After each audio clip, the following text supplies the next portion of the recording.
Thank you very much. Right, which is the best side to be on? Okay, so colony, organizations for the internet, as we call it. But what does that mean?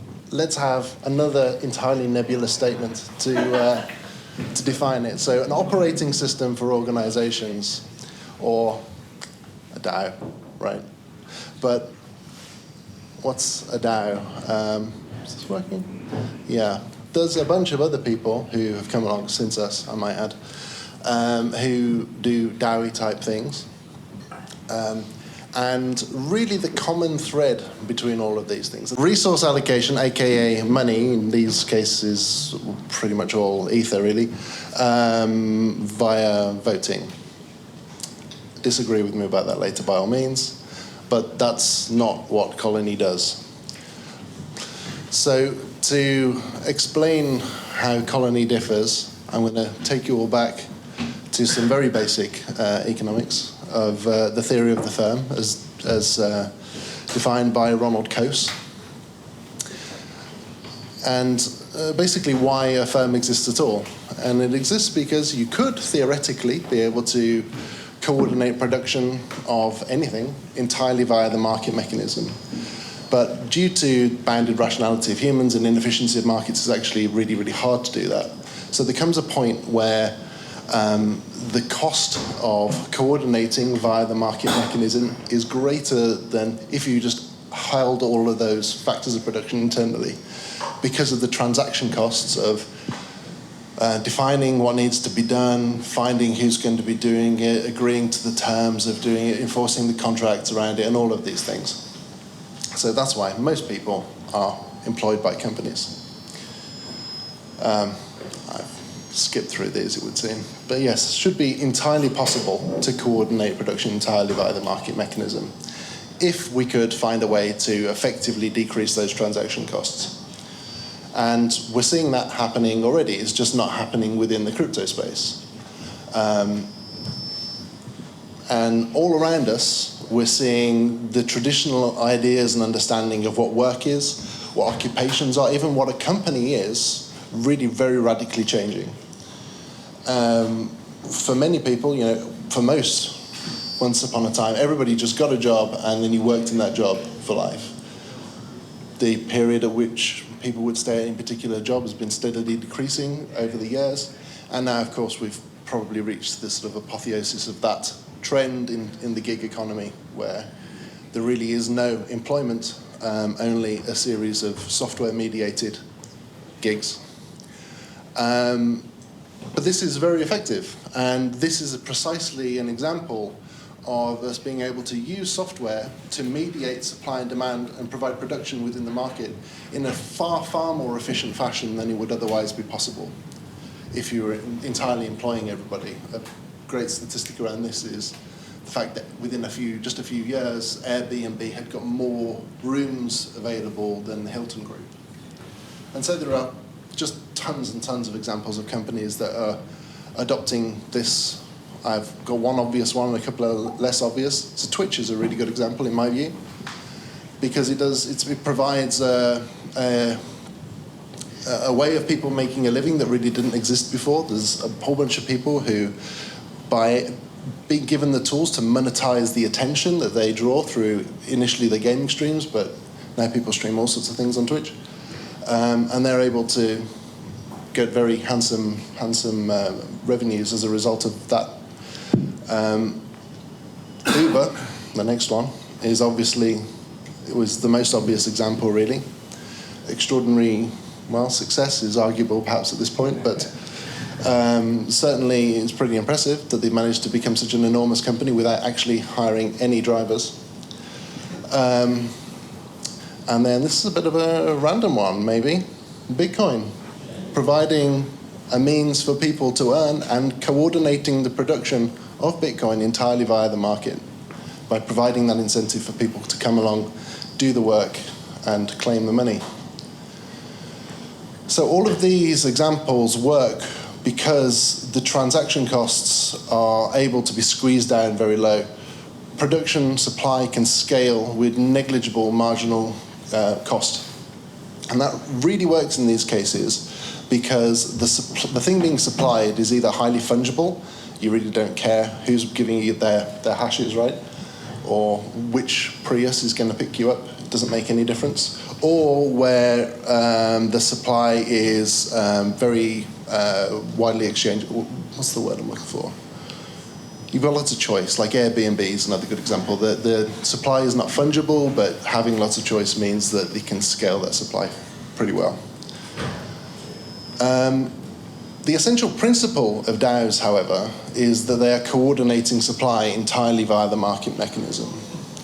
And yet, if you think that,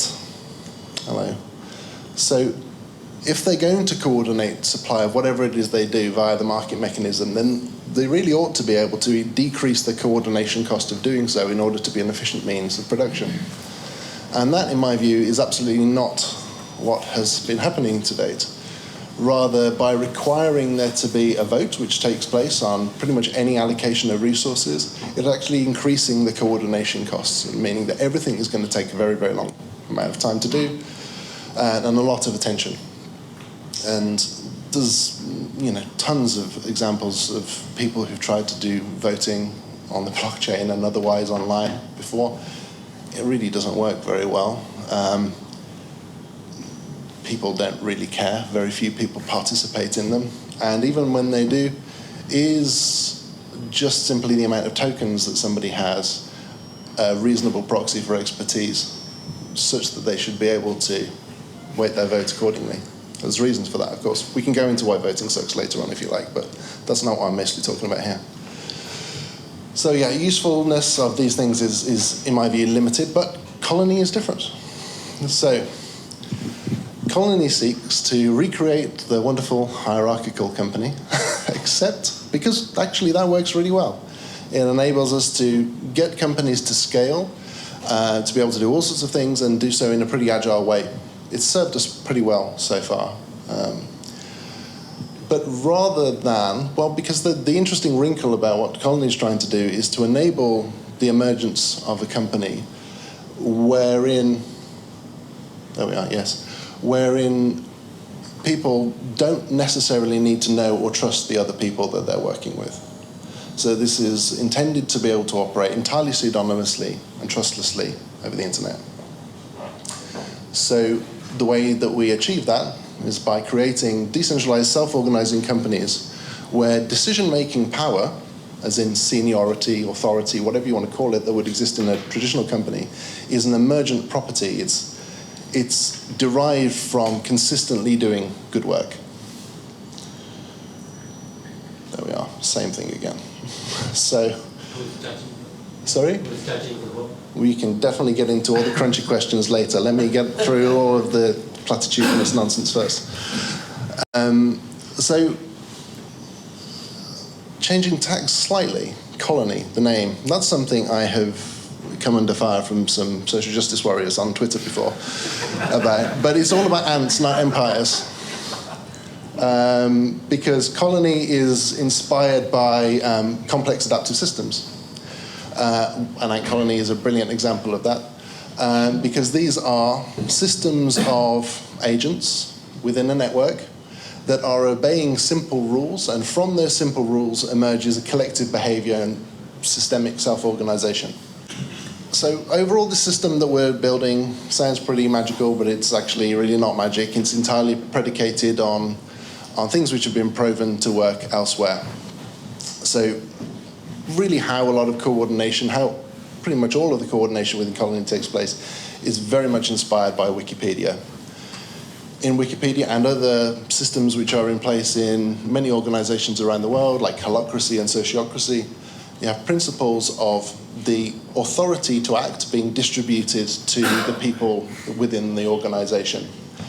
And in a generally permissive fashion, such that if things are considered to be safe enough to try, then they're allowed to progress unless somebody actively objects. And so that's, in a nutshell, how Colony operates. Wikipedia, however, as I'm sure everybody knows, is not without its problems. And so what Colony layers on is sort of part of the secret sauce is sort of inspired by Bridgewater Associates. If anybody doesn't know them, they're enormously successful hedge fund. And one of the key things about how they operate is that decision-making is weighted by believability within the organization. So they consistently track how well people have performed across all sorts of different factors within the organization, and then their influence on any particular decision that may be taken is weighted accordingly. And Colony does precisely the same thing. When somebody gets paid for having done work which was considered to be good by that organization, then they receive payment and they receive reputation proportional to the value of the work that they did. And so I said there's not magic. Of course there is a bit of magic, which is all the game theory and crypto-economic woo that goes into making these things unfuckwittable. And so, yeah, overall, we see Colony as being a toolkit for digital companies. It allows you to define the structure of the company, to distribute authority within the organization by many means, although obviously reputational believability weighted decision-making is what we're particularly keen on. Allocate budgets and have those subdivided between departments and have the people within those departments actually able to directly control those funds, so a lot more efficient there. Coordinating work, streamlining payments, quantifying performance, all that good stuff. But no voting, because I was talking shit about voting earlier on. Yeah, there is a bit of voting actually. But we try to keep voting to a minimum. Voting is kind of an adversarial process. It's the measure of last resort within Colony. So voting really only takes place when I mentioned before that it tries to be permissive. If something's safe enough to try, it's okay. But if somebody really objects, then you can create a dispute about it, and then there can be a vote. But importantly, two things. One, votes are weighted, as I mentioned, by reputation, believability. And secondly, there's always an incentive to keep the vote as local as possible, that is, involve as few people as possible in that. So these are two different factors which cause the decision to be resolvable relatively quickly. If the four of us here have got a dispute between us, then we can message one another very quickly and resolve that dispute. If it needs everybody in the room to participate, then the coordination cost is going to be higher, therefore it costs more to do within the protocol. So yeah, a little bit of voting. This is sort of what it looks like. It's designed not only for nerds, but it's also nerd-friendly too. We think that basically most dApps, most crypto-economic protocols that are trying to incentivize some behavior with a system of penalties and rewards are ultimately pretty similar, even if the specifics of what's going on differs, and it's easy to build most things on top of Colony. And I mentioned there's all these tools, but more than that, we really think of Colony as being infrastructure for what the future of companies looks like. And if you think about the company infrastructure that we have in this country, the ability to create a company registration, that is really predicated on the fact that company registration isn't going to get taken away from you arbitrarily, as would be the case if we were a centralized company, but rather because this is not only a decentralized protocol, but decentralized app. This provides strong guarantees that this isn't going to go away. More to that point, we are trying very, very, very hard to make Colony fully decentralized without compromising anything to user experience or centralization at any point, but that really is very difficult. So this is the point at which ordinarily somebody would have mentioned a token. And when I say this point, I mean since 2014 when we got started. And yeah, of course, I'll mention a token because I suppose I should. But I want to just caveat that first. Has anybody seen this before, Mike's Crypto Systems Manifesto? No, that's very disappointing. Sort yourselves out. So if a token is to exist within a crypto-economic system, it should be a necessary element of a self-sustaining system which is a public utility. I'm pretty hard line when it comes to when things should or shouldn't have a token, because I actually even take issue with this. So it's a necessary element if the use of anything else in its place would harm the proper functioning of the system. We used to say, why can't I just use Ether? Wouldn't it be better to pay for whatever this thing does with Ether? No, we need a random token, of course. A system is self-sustaining if it would continue to operate without the existence or in the indefinite absence of its creators. So if we, as the creators of the project, go away and cease to provide servers, is it going to carry on working? Are people who've got tokens still going to be able to make use of them? That's true of Bitcoin, of course. It's not true of a lot of other things. And it's a public utility if it's permissionless, rent-free, and does something useful. Yeah, self-explanatory, I think. I would add a couple of other things to that if people are selling tokens, which is what they have been doing, of course. Which is that if it's something that somebody's going to invest in, it needs to be capable of capturing the value of the protocol it is necessary within. And yet it needs to not be a security. These are strange and contradictory concepts, but certainly possible if you adhere to these other requirements. In 2017, if you remember all the shenanigans that were going on around 29th September 2017 and just before, where we were poised, we were on the very cusp of doing our token sale with, actually with the assistance of your boy Marco, who was our counsel at that point. We pulled the plug on the whole point. In fact, it was his idea for us to pull the plug on it, which I think was probably a wise decision in retrospect, because we felt that it was unwise for them to be done at that time.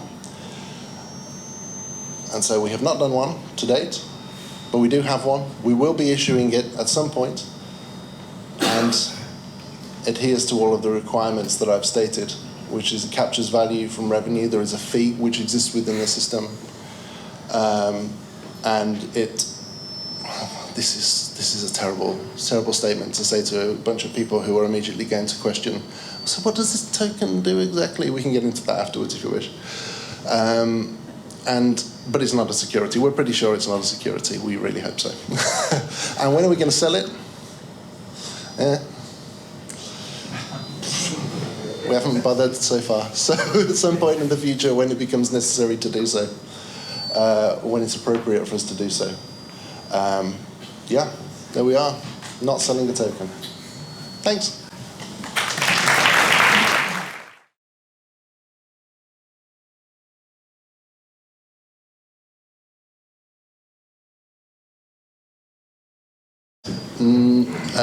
I can sort of. We have, there's a project called LeapDAO, which is using our contracts directly to allocate rewards, funding to people working on their project, and track their reputation. So it's as simple as that for now. We have our first proof of concept of the DApp up live running on mainnet. But as I mentioned, it's very hard to do a completely decentralized web app, which is stateful, without doing everything on the blockchain, which we try not to do because that's slow, expensive, and annoying. So we have like this whole peer-to-peer layer within it, and that is extremely difficult to get working correctly. So we're having some data availability problems, which are making it somewhat unusable at present. But once that changes, there's several thousand people who are gnashing at the bit to get their company started.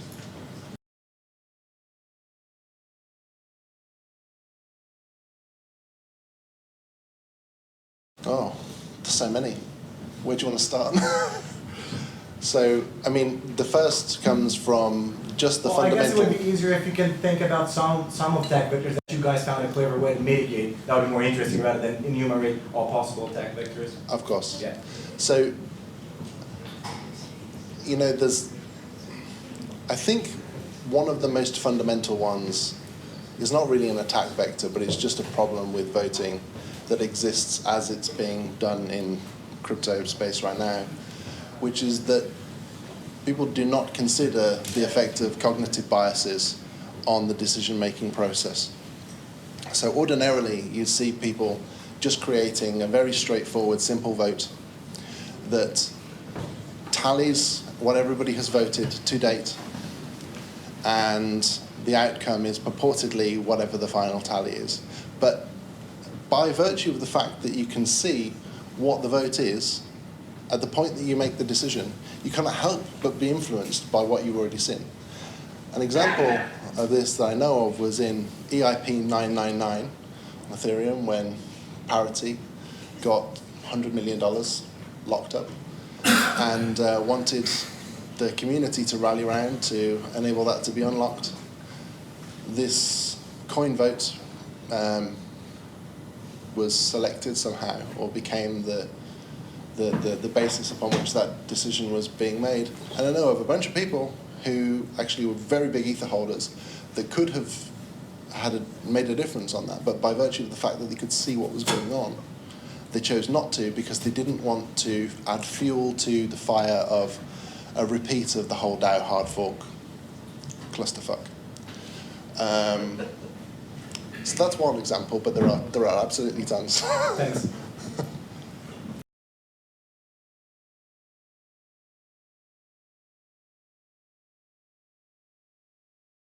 One that I think is pretty cool and might be a bit out there is that if you basically investable unicorn scale companies within virtual worlds, I could totally see that being possible. You've already got things like EVE Online, where you have corporations and things being built and exchanged, but the value that's contained within these ecosystems is really constrained by virtue of the fact that as a centralized company, they're kind of not really allowed to allow these things to be considered valuable items that are sold explicitly. And also, people don't really trust the economics of these systems because they do monkey with them indiscriminately. If that is all changed and you're able to have items, assets, materials within games that are NFTs, and currencies within games, and the ability for people to collaborate and build things together they wouldn't have otherwise been able to do, and create other more scarce types of NFTs, I could really see that being a real big thing in the future.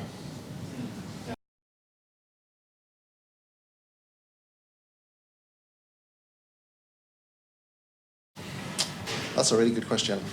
We have fortunately entirely avoided the ire of regulators so far. Hopefully that continues to be true. We haven't done anything to raise their ire, fortunately, thus far. I think one of the really interesting challenges that decentralized organizations, dApps, and I really think of DAOs as being a very, very broad class of systems. I think things like Augur, even Bitcoin, kind of is a DAO really, because it's coordinating some work for some production. And if you squint at these the right way, and depending on the degree of control that people are really exerting over it, it kind of looks like a general partnership or an unincorporated association. And this idea, if there's what they are classified to be, tends to also involve unlimited joint and several liability with a whole bunch of people that you only know as a pseudonym. That's a pretty scary prospect, because if you're the guy in, I don't know, South Africa, and somebody in a DAO, and somebody in Switzerland, let's say, starts doing something nefarious, and you're the only person that can be held accountable for it, in law, that's going to suck. So I think that's an interesting one to encounter. I know there's a whole bunch of work that's being done around this. In Vermont, there's a new blockchain incorporated associate. What's it called? A Vermont blockchain LLC, I think, where rather than you having your memorandum and articles as you ordinarily would, it points to some rules on the blockchain and says, well, that's what this organization does, that's what this company does, which is pretty neat. So a bunch of people are thinking about that stuff, and hopefully we'll get to something sensible.